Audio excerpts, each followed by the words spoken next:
Quel est le but de la vie? Quelle drôle de question pourtant si présente dans nos esprits. Angoissante pour certains, motivante pour d'autres. Faut-il un but pour se mettre en mouvement? Certainement. Pourquoi se lève-t-on chaque matin? Parce qu'on le peut? Parce qu'on le veut? Parce qu'on le doit? Que cherche-t-on? Après quoi court-on dans nos vies de sprinteurs? Après le temps, après l'argent, après l'amour, après la vie, après l'expérience, après la sensation, après le bonheur? Quel est le sens de tout ça? En fait, on se rend compte que l'on passe beaucoup de temps à chercher à arriver quelque part. Atteindre un objectif, une paix intérieure, une réussite, sociale ou personnelle, une meilleure version de soi-même. Mais si en réalité la vie n'était pas une course vers un point d'arrivée, et si le sens se trouvait en réalité dans la marche elle-même? C'est ce que nous allons voir aujourd'hui ensemble. Bienvenue sur le podcast Libres et Heureux. Je m'appelle Margot, je t'accueille chaque samedi pour discuter de la vie, de l'être humain, autour d'un point de vue taoïste généralement, parfois même un petit peu philosophique, mais le tout sans prétention. C'est une discussion entre nous comme une petite balade un dimanche après-midi après un bon repas. Bienvenue à toi, merci d'être ici. Aujourd'hui, on va parler du chemin. On va parler du fait d'avancer, d'évoluer, de se transformer, sans forcément savoir où on va, ni pourquoi on y va, ni pourquoi nous sommes là également tout simplement. Dans un premier temps, laisse-moi te parler de l'illusion de la destination. Depuis qu'on est enfant, on nous apprend à viser des buts. Avoir un métier, trouver l'amour, potentiellement, se réaliser, avoir une famille, etc. La vie est pleine de petits buts, comme ça, qui commencent très jeunes, avoir le brevet, puis avoir le bac, puis passer un diplôme, trouver un travail, trouver une maison, trouver l'amour, se marier, faire des enfants, etc., etc. On mesure notre valeur à ce qu'on atteint. On se définit et on se juge mutuellement selon ce que l'on a atteint comme palier, comme succès, comme réussite. Mais plus on cherche à arriver quelque part, plus on se rend compte que, en fait, rien n'arrive jamais vraiment. Pourquoi? Parce qu'à chaque fois qu'on atteint une autre étape se présente. Finalement, c'est un peu comme monter un escalier qui n'a pas de dernière marche. Et à force de regarder en haut, on oublie de sentir le sol sous nos pieds, on oublie de prêter attention à chacune de ces marches, à chacun de nos pas. Pourtant, la vie est peut-être bien ici, sous nos pieds, à chaque instant. Pour certains, ça va être angoissant d'imaginer la dernière marche et de ne pas savoir à quoi elle ressemble. Pour d'autres, ça va peut-être être motivant. Dans un cas comme dans l'autre, on est dans une illusion de la destination parce que personne ne sait où on va, comment on y va, et à quoi ça ressemble une fois qu'on y est. C'est un peu comme quand on part en randonnée. Si je pense uniquement à l'arrivée de ma randonnée, je passe complètement à côté du paysage, du vent sur mon visage, du bruit dans la forêt, des pas sur le sol, etc. Je vais m'épuiser et me projeter à vouloir arriver vite quelque part alors que le vrai but, c'est la balade elle-même. Le souffle, la marche, le mouvement, la rencontre avec ce qui m'entoure, le bain de nature, etc. Pourquoi est-ce qu'on part en randonnée? Ça, c'est une bonne question qui fait écho à cet épisode d'aujourd'hui. Est-ce que je pars en randonnée pour dire je suis arrivé au bout de ma randonnée, ou est-ce que j'y vais pour vivre la balade en elle-même? Parce que une randonnée sans marche, juste avec un point d'arrivée, ce n'est plus une randonnée. Eh bien, la vie, c'est peut-être pareil. La vie avec un but et un point d'arrivée, sans la marche elle-même, est-ce que c'est vraiment la vie? Alors dans le taoïsme, on retrouve cette idée d'avancer sans forcer, avancer sans s'accrocher. Le mot Tao, en chinois, il signifie le chemin, la voie. C'est intéressant. Ce n'est pas une route toute tracée, c'est pas une règle à suivre, c'est même pas un but à atteindre, c'est un flux. C'est le mouvement naturel de la vie. Alors dans le taoïsme, on pourrait comprendre que le fameux but de la vie, ça va être de rejoindre le Tao. Mais qu'est-ce que ça veut dire? Rejoindre le ciel. Mais ça veut dire quoi? Ça veut dire mourir? Bien non, ça veut dire vivre, ça veut dire expérimenter, grandir, évoluer, se transformer. Jusqu'à rejoindre ce ciel et continuer peut-être notre ascension ensuite, une fois la vie matérielle vécue. Mais le but, c'est quand même d'expérimenter et de vivre cette matérialité, parce que la matérialité, c'est une étape. C'est la fameuse cascade d'eau, vous savez, on a le courant avant la cascade, eh bien, qui est notre vie avant le corps, avant l'incarnation. On a le courant après la cascade, qui est la vie après le corps, et puis on a la chute, la cascade en elle-même, qui est la vie terrestre et matérielle. Alors quel est le but de cette cascade? Arriver en paix peut-être? Oui, pourquoi pas traverser la chute pour nous faire prendre conscience et nous faire grandir et nous transformer. Le Tao nous enseigne à suivre le courant plutôt qu'à lutter contre lui. C'est-à-dire que il nous invite à ne pas renoncer, mais à faire corps avec ce mouvement, à ne pas lutter, mais à se laisser emporter. C'est un petit peu comme un marcheur qui, au lieu de se battre contre le vent, contre les feuilles, contre les branches, va apprendre à marcher avec ça, avec ces éléments. Il va faire son chemin, faire sa randonnée, à travers et avec tous ces éléments naturels qui sont autour de lui, qui peut-être l'entravent, mais qui font partie intégrante du chemin. Alors, quand on s'aligne sur ce flux, les choses cessent de sembler si lourdes. Elles cessent de sembler des obstacles. On arrête de se débattre pour vouloir tout contrôler. Si je pars en randonnée et que je veux contrôler la nature qui est autour de moi, quelle est la qualité de ma balade et de ma randonnée? Comment est-ce que je suis à l'intérieur? Je suis pas tranquille, je suis en lutte, c'est pas fluide, parce que moi je me bats contre tout ce qui se trouve là, parce que ça obstrue mon chemin. C'est en arrêtant de me battre pour vouloir contrôler les choses extérieures, mon chemin en l'occurrence, que peu à peu la vie elle va reprendre un rythme un peu plus naturel, un peu plus fluide à l'intérieur de moi. La cascade elle devient vie, et elle n'est plus vécue comme une chute. Donc on a cette idée d'avancer sans forcer, sans s'accrocher, de suivre le mouvement de la vie. Et on se rend compte, dans cette pensée-là, que ce n'est pas le but qui est important. C'est la voie, c'est le chemin.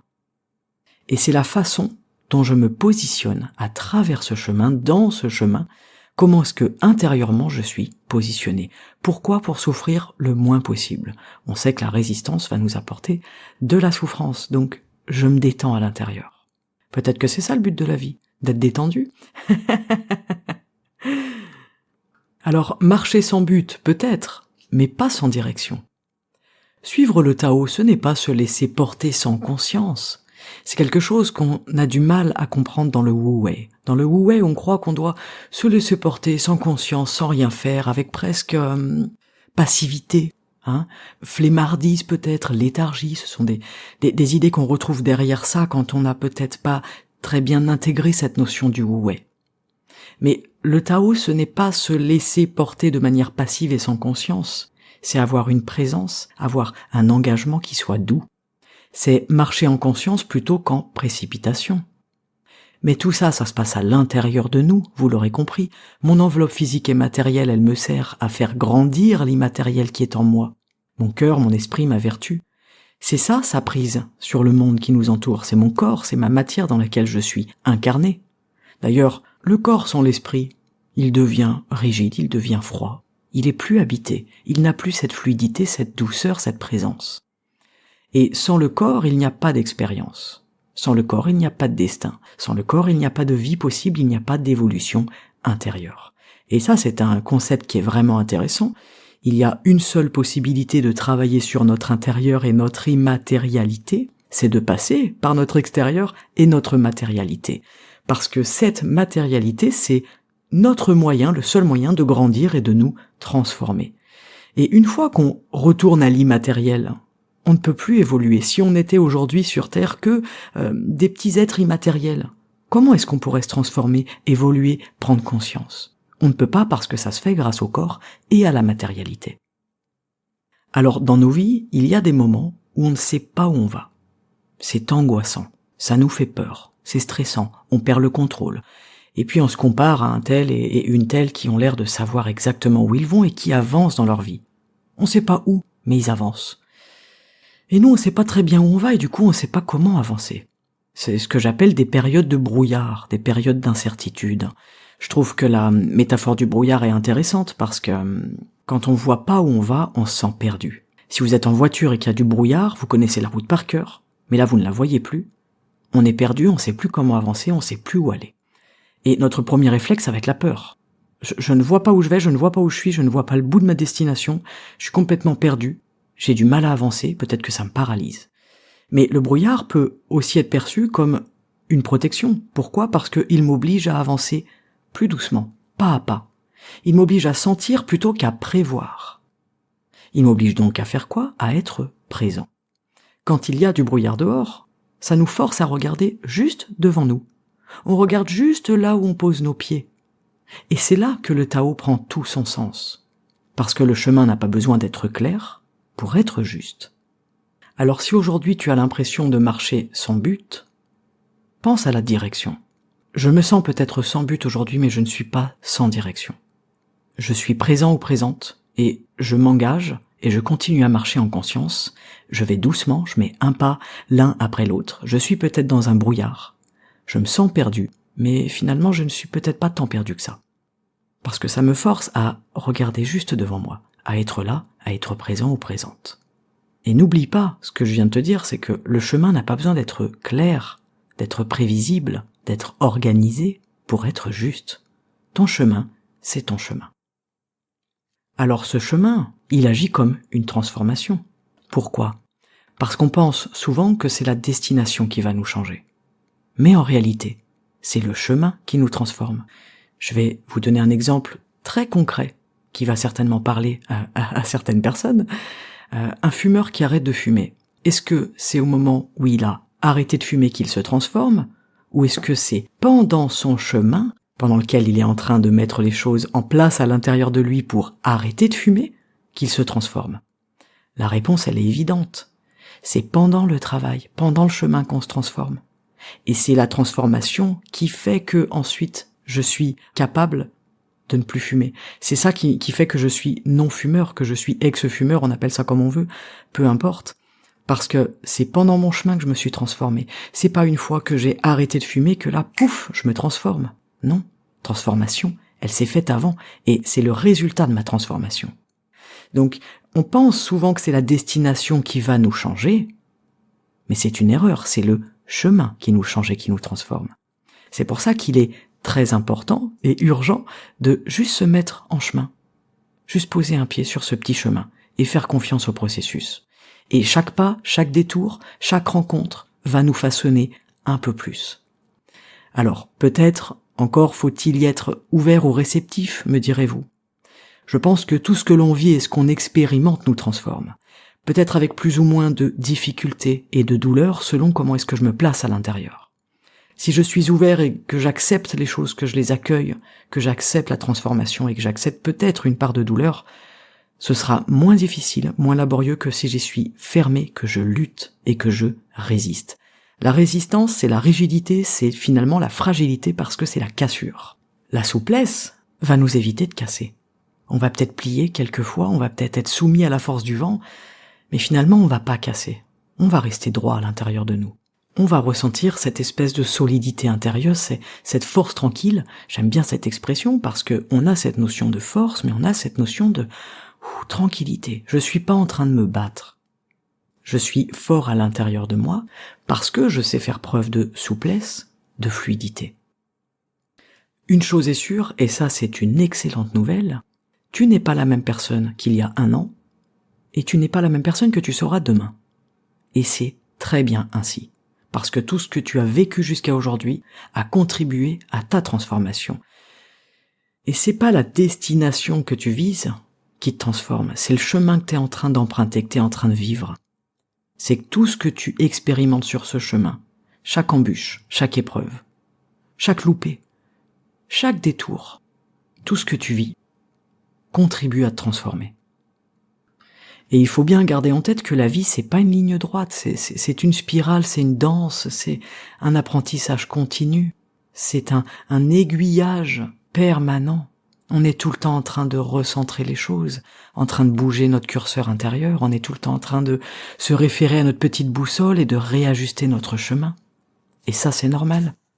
Et j'ai de plus en plus de jeunes en coaching qui sont dans cette situation, dans cette impasse, qui ont peur parce que ils se rendent compte peut-être que la vie n'est pas une ligne droite, mais surtout qu'ils n'ont pas de but.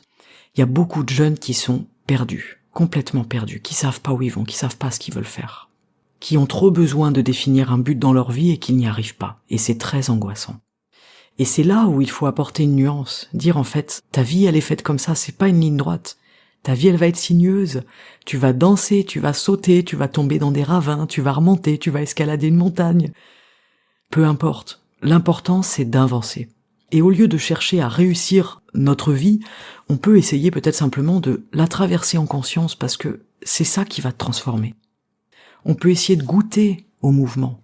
de l'épouser, de se jeter dedans, même quand ce mouvement il te déroute, même quand il va pas dans la direction que tu aurais souhaité, celle que tu aurais imaginée, celle que quelqu'un attend pour toi, une direction qu'on t'aurait tracée, par exemple. Et on se met beaucoup de pression à chercher à réussir notre vie, à atteindre un but dont on ignore tout, et on en vient à plus savoir vraiment ce dont on a envie. C'est quelque chose que je demande souvent en coaching. Qu'est-ce que tu as envie de faire dans ta vie? De quoi as-tu envie? Comment tu as envie de vivre? À quoi tu as envie que ton chemin y ressemble? C'est étonnant de voir à quel point on n'a pas de réponse à cette question. Mais c'est ni bien ni mal, parce que peut-être que ça nous force aussi à nous remettre dans le chemin, à lâcher le but, à lâcher l'objectif, à lâcher l'illusion, la projection, les attentes qu'on en a. Les attentes, elles génèrent bien souvent plus de déception, plus de déception que de contentement. À chaque fois que j'ai une attente sur quelque chose, de toute façon, ça se passera jamais comme je l'ai décidé, comme je l'ai envisagé, comme je l'ai projeté. Donc finalement, plus forte est mon attente, plus forte sera ma déception. Est-ce que dans le chemin, on peut avoir une attente? Si je pars en balade, je n'ai pas d'attente sur le chemin. Je vais le vivre, je vais le découvrir. Et c'est pour ça que c'est génial de faire des randonnées, à chaque fois d'essayer de faire des randonnées qu'on n'a jamais faites. Parce qu'on découvre le chemin. Il n'y a rien de plus génial. Je sais pas où je vais. Je ne sais même pas à quoi ressemble l'arrivée. Pourquoi? Parce que mon but, c'est de marcher. Et c'est ça la conclusion de l'épisode. C'est quoi le but de la vie? Pour moi, à mon sens, le but de la vie, c'est de marcher sur notre chemin. Et finalement, on n'est vraiment jamais arrivé, et c'est tant mieux. On n'a pas envie d'arriver, parce que si le but c'était d'arriver, la vie elle serait finie dès qu'on y arriverait, dès qu'on y parviendrait. C'est d'une tristesse. Si je vous donne un but et que je vous dis, tiens, une fois que tu y es, c'est fini, est-ce que vous auriez envie d'y aller? Moi non. On redoute la fin, et c'est normal. Ça nous invite donc d'autant plus à profiter du voyage plutôt qu'à anticiper sa destination. Le chemin, c'est le voyage, mais du coup le chemin, c'est la vie. Et c'est là que se trouve la beauté, les rencontres, les apprentissages, les émotions, les expériences, la transformation. Alors aujourd'hui, peut-être que tu peux simplement te dire, en fait, ok, je ne sais pas où je vais, mais j'avance. Et c'est déjà beaucoup. On retrouve cette notion de mouvement. Le plus dramatique, c'est de stagner. C'est pas d'avancer dans la mauvaise direction, je mets des guillemets imaginaires que vous ne voyez pas, mais qu'on se trompe de direction, c'est normal. Beaucoup l'ont fait avant nous, beaucoup le feront ensuite. Et finalement, est-ce que c'est vraiment une erreur? Et si tout ça, ça faisait simplement partie de ton chemin? Pourquoi? Pour que tu prennes des détours qui vont te faire prendre conscience, qui vont te faire grandir, qui vont te faire évoluer, et qui vont t'aider à te transformer. Parce que le chemin te transforme. La vie te transforme. Combien de personnes vivent des choses déroutantes pour finalement se rendre compte, plus tard, que sans cette épreuve, sans ce détour, elles ne seraient pas la moitié de qui elles sont aujourd'hui. C'est fabuleux d'intégrer cette idée selon laquelle le chemin nous façonne, le chemin nous transforme, et que sans ce chemin, on n'arriverait peut-être même jamais à notre réelle destination. C'est finalement le chemin qui crée la destinée, c'est même peut-être le chemin, la destinée. Alors aujourd'hui, cette semaine, je voulais juste inviter à ça. Voir les choses sous un angle différent, avec un autre œil. Comprendre cette illusion de la destination, qu'est-ce qu'on vise comme but, pourquoi on les vise, quel est le sens, où est-ce qu'on va. De comprendre que on mesure notre valeur en fonction de ce qu'on atteint. Mais qu'est-ce qu'on fait du chemin, dans ce prisme-là, dans cette façon de regarder? Qu'est-ce qu'on fait du chemin qu'on est en train de vivre tous les jours, qu'on a vécu avant et qu'on continue de vivre dans notre vie? Comprendre et intégrer que le Tao, c'est la voie, c'est le chemin, que c'est un flux, c'est le mouvement de la vie, qu'on peut avancer sans forcer, on peut la traverser sans s'accrocher, sans se faire du mal, sans lutter, sans résister, et sans vouloir tout contrôler. L'idée n'est pas de renoncer, mais de faire corps avec le mouvement. De comprendre aussi l'idée que on peut peut-être marcher sans but, mais qu'on n'est jamais sans direction. Faire la différence entre but et direction, c'est intéressant. Tu n'es pas inconscient et passif, ou inconsciente et passive, tu es présent ou présente, tu es engagé dans ton chemin et t'essayes de marcher le plus en conscience possible plutôt que d'y aller en précipitation. Et c'est à l'intérieur de toi que ça se passe. Et même si, dans ta vie peut-être aujourd'hui tu ne sais pas très bien où tu vas, t'es dans cette fameuse période de brouillard, peut-être que ça t'oblige à avancer un peu plus lentement, à sentir les choses, à les vivre plutôt qu'à les prévoir et à les imaginer, et à les attendre. Peut-être que ça t'invite tout simplement à être présent ou à être présente. Le chemin n'a pas besoin d'être clair, précis, prévu, détaillé, pour être juste pour toi, pour être le juste chemin, le juste voyage. Et puis intégrer cette idée que le chemin est la transformation. Repense à l'exemple du fumeur, c'est pas une fois qu'il a arrêté de fumer qu'il s'est transformé, c'est parce qu'il s'est transformé qu'aujourd'hui il ne fume plus. C'est le chemin qui te transforme. C'est ce que tu vis, ce que tu expérimentes. C'est les difficultés, les souffrances, mais aussi la beauté, aussi l'amour, aussi la présence. C'est tout ce qui fait partie de ton chemin qui te permet de te transformer et d'arriver là où tu arrives. Voilà pour cet épisode d'aujourd'hui, je te remercie d'avoir pris ce temps avec moi sur ce bout de chemin qu'on fait ensemble. Si cet épisode te parle, te touche, eh bien tu peux le partager autour de toi, tu peux le noter sur Spotify, Apple Podcast, YouTube, parce que ça m'aide beaucoup à faire découvrir le podcast encore. Si tu veux le soutenir plus directement, il y a toujours la page Tipeee. Un grand merci à ceux qui m'y soutiennent déjà, vous rendez cette aventure possible et un peu plus agréable et un peu plus facile aussi. Je remercie d'ailleurs Caroline et Marie pour leur généreux don de soutien au podcast ce mois-ci. Un grand merci à vous deux les filles. Et on se retrouve sur Instagram pour prolonger nos petites réflexions, continuer à marcher ensemble, pas après pas, sur le chemin de la vie. Garde à l'esprit aujourd'hui que le chemin c'est la vie, et que même si tu ne sais pas où tu vas, tant que tu avances, c'est déjà énorme. Reste en mouvement, fais un pas après l'autre, même le plus petit des pas te fait avancer. Parce que partout où il y a du mouvement, il y a de l'espoir. Je te souhaite une très belle journée et on se retrouve la semaine prochaine pour un nouvel épisode. Ciao!